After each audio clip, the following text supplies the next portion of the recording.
Nazungumza mlo ambao upo kamili. Mlo ambao utahusisha au utajumuisha vyakula kutoka kwenye haya makundi 6 ya chakula. Na makundi hayo ni kama yafuatayo. Kundi la kwanza tunakuwa na vyakula vitokana na jamii ya mizizi na nafaka. Nikisema nafaka nafikiri zinafahamika kwa watu wengi katika jamii yetu. Nafaka inajumuisha mahindi, mtama, ulezi, uwele. Nikizungumza jamii ya mizizi tunazungumza mihogo pamoja na viazi. Hilo ni kundi la kwanza la chakula. Kundi la pili ni vyakula vitokanavyo na jamii ya wanyama.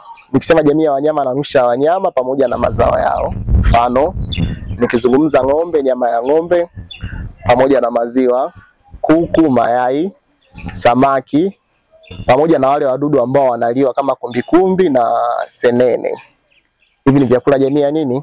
Ya wanyama. Kundi la tatu tunakuwa na vyakula vitokanavyo na jamii ya mikunde. Mikunde na mbegu.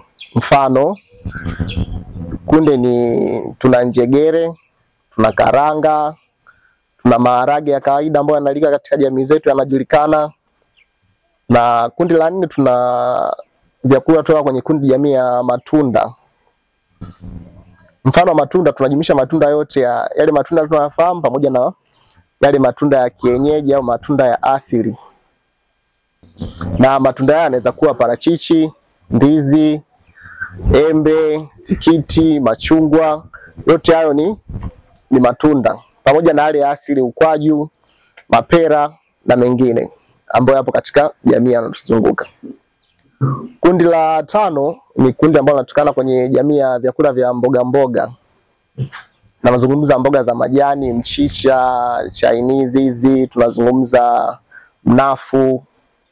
Sawa, kwenye mboga mboga pia tutazungumza habari ya karoti, ni jamii hiyo ya mboga mboga. Kundi la 6 ni vyakula vitokanavyo na mafuta. Hapa ni mafuta yatokanayo na mimea pamoja na wanyama.